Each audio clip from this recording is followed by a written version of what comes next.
UP के police महानिदेशक DGP Rajiv Krishna शनिवार देर शाम अपनी पत्नी के साथ सीतापुर के नैमिषारण्य पहुंचे। यहां उन्होंने पीडब्ल्यूडी गेस्ट हाउस में जिले के वरिष्ठ अधिकारियों के साथ अपराध समीक्षा बैठक की। इस दौरान एडीजी लखनऊ सुजीत पांडे, डीएम अभिषेक आनंद और पुलिस अधीक्षक अंकुर अग्रवाल सहित अन्य पुलिस व पीएस बड़ी ई के अधिकारियों ने उनका स्वागत किया। बैठक के उपरांत डीजीपी ने मीडिया से बातचीत करते हुए नैमिषारण्य में टूरिज्म पुलिस स्थापित करने की संभावना जताई। उन्होंने कहा कि मथुरा, आगरा और बनारस की तर्ज पर नैमिष में भी आवश्यकता पड़ने पर टूरिज्म पुलिस की स्थापना की जाएगी।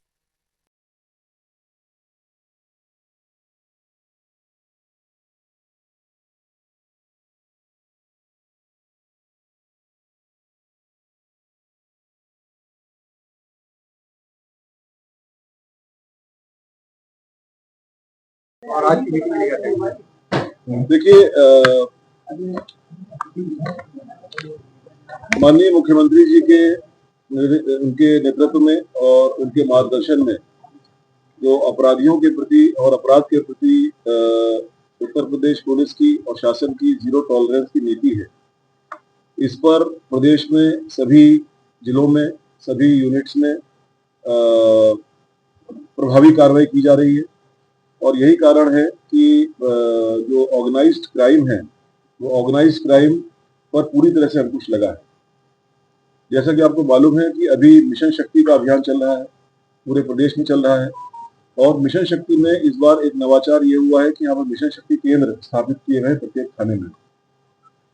ये मिशन शक्ति केंद्र जो है ये केवल महिलाओं के विरुद्ध अपराध तक ही सीमित नहीं है, उनके इन्वेस्टिगेशन तक ही सीमित नहीं है, बल्कि उनके सेफ्टी के लिए, उनके एम्पावरमेंट के लिए और एक ऐसा एटमॉस्फेयर क्रिएट हो जिसमें वो सहजता के साथ सामने आए। जो इस प्रकार के तत्व हैं जो स्कूल कॉलेजेस में छेड़खानी की हरकत करते हैं, उनके खिलाफ प्रभावी कार्रवाई हो और कुल मिलाकर के एक ऐसा मिशन शक्ति के द्वारा, केंद्र के द्वारा एक ऐसा माहौल तैयार हो जिसमें जो हमारी महिलाएं हैं, बच्चियां हैं, वो कॉन्फिडेंट फील करें और अपनी समस्याओं को सामने लाएं। तो मिशन शक्ति का विशेष अभियान पूरे प्रदेश में इस 1 महीने चला है, इसके अच्छे परिणाम सामने आए हैं।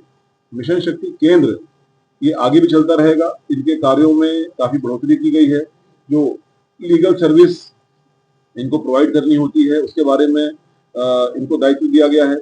जो काउंसलिंग थाना स्तर पर हो उसके बारे में दायित्व दिए गए हैं। तो कुल मिलाकर ये एक ऐसी संस्था के रूप में सामने आ रहा है जिसमें थाना क्षेत्र में जो महिलाएं हैं वो सुगमता से सामने आ सके। तीसरी चीज, साइबर अपराधों के बारे में पूरे प्रदेश में जो प्रत्येक पहले पूरे प्रदेश में एक थाना था पूरे लखनऊ में, उसके बाद रेंजेस में थाने बने और अब प्रत्येक जिले में थाने हैं। और अब उससे आगे बढ़कर प्रत्येक थाने में एक साइबर हेल्प यूनिट गठित की गई है, जिससे कि कोई भी व्यक्ति जो साइबर क्राइम का पीड़ित है वो किसी भी थाने में अगर जाएगा तो इमीडिएटली उसकी जो फर्स्ट एड हेल्प है वो उसकी हेल्प हो जाएगी। उसको 1930 पर उसका रजिस्ट्रेशन होता है और इमीडिएटली जो पैसा उसका गया होता है तो वो पैसे को सीजर करने की कार्रवाई की जाती है। वो सीजर जो है पूरे प्रदेश में पहले के मुकाबले करीब 80% बढ़ा है पिछले 2 महीने में। अब पूरे प्रदेश में जितना अमाउंट साइबर क्राइम में जा रहा है उसका करीब 24% हम लोग सीज कर पा रहे हैं और ये प्रक्रिया लगातार इम्प्रूव कर रही है। तो ये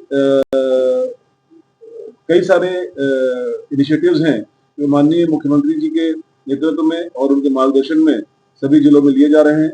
और इसी कड़ी में मैंने सीतापुर में अधिकारियों से वार्ता की है, उनसे समीक्षा की है, उनके ग्राउंड पर क्या रियलिटी है, ग्राउंड पर क्या फीडबैक है उसको मैंने लिया है और जो निर्देश दिए संबंधित निर्देश दिए। क्या सर इसमें पंचायत चुनाव को लेकर कुछ चर्चा हुई?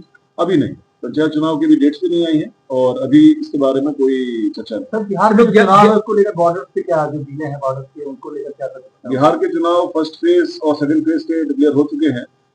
उसमें हमारे उत्तर प्रदेश से भी कुछ फोर्स वहां पर जाएगा और हमारी कोऑर्डिनेशन मीटिंग बिहार के चीफ सेक्रेटरी और डीजीपी के साथ हुई है और बॉर्डर पर जो आचार संहिता के अनुपालन की कार्रवाई की जा रही है और वहां पर किसी भी प्रकार का चुनाव को प्रभावित करने वाला कोई कृत्य न हो, इसके लिए कार्रवाई की गई। सर हरियाणा में शराब सबसे बड़ा वहाँ जाती है बिहार तक, इसको लेकर क्या आप? कोई सीजर की मैंने बताया, कोई भी किसी तरह का कैश हो, सीजर हो, शराब हो या कोई भी इस प्रकार की गतिविधि जो चुनाव को एडवर्सली प्रभावित कर सकती है, उसके खिलाफ कार्रवाई की जाए। ग्राम समितियां सर होती जो छोटे स्तर पर जो अपराध होती है, जो ग्राम समितियां सर बंद पड़ी हुई है, उनको पुनः चालू करने के लिए क्या योजना सर लागू की जाए? देखिए, ग्राम समिति, ग्राम सुरक्षा समिति पुलिस का एक अभिन्न अंग भी है और क्षेत्र में सुरक्षा का माहौल प्रदान करने के लिए एक इम्पोर्टेंट कंपोनेंट भी है। हमारे यहाँ पर ग्राम सुरक्षा समिति तो है ही है, साथ में सी प्लान के नाम से एक उसका इलेक्ट्रॉनिक वर्जन भी है, जिसमें हर एक थाने पर एक ग्रुप बना हुआ है, हर एक जिले में ग्रुप बना हुआ है, जिसमें वो लोग जुड़े हुए हैं। और जो पीछे कुछ इंसिडेंट्स हुए थे जिसमें ये जो ड्रोन वगैरह की कार्रवाई, ड्रोन वगैरह के बारे में अफवाह फैलाई गई थी और उसमें ग्राम सुरक्षा समितियों के सहयोग से जो स्थानीय पुलिस थी उन्होंने काफी अच्छी, प्रभावी और रिजल्ट ओरिएंटेड कार्रवाई की। तो ये इसको हमेशा त्योहारों पर ही नहीं, हमेशा ये एक सक्रिय रहे और चौकीदार और ग्राम सुरक्षा समिति और पुलिस और प्रशासन इनका सामंजस्य रहे, इसके लिए लगातार कार्रवाई चलती रहेगी। पत्रकार की सर निर्मम हत्या कर दी गई थी प्रयागराज में, उसको लेकर सर क्या कहेंगे लाइन को लेकर? उसमें जो 2 अभियुक्त थे तत्काल गिरफ्तार हुए, उनके विरुद्ध कड़ी कार्रवाई की गई और किसी भी व्यक्ति के खिलाफ अगर कोई अपराध होता है तो इसमें कड़ी कार्रवाई की जाती है। सर आखिरी सवाल, नैमिष थाना जो है महत्वपूर्ण है, धार्मिक स्थल है, और नैमिष के लिए क्या निर्देश दिए? नैमिष को स्पेसिफिकली कोई अलग से कोई निर्देश नहीं है, जो पॉलिसी पूरे स्टेट में है वहां के लिए भी है। नैमिष में क्योंकि धार्मिक पर्यटन, रिलीजियस टूरिज्म ज्यादा होता है, तो टूरिज्म की दृष्टि से जो अतिरिक्त कार्रवाई जैसे आगरा में होती है, मथुरा में होती है, बनारस में होती है, प्रयागराज में होती है, वो नैमिष में भी आवश्यकता है उसकी। इस लिहाज से अगर आवश्यकता होगी यहाँ पर, वो कप्तान साहब बताएंगे, अगर आवश्यकता होगी तो यहाँ पर और फोर्स को और टूरिज्म पुलिस को भविष्य में इसको लाया जा सकता है।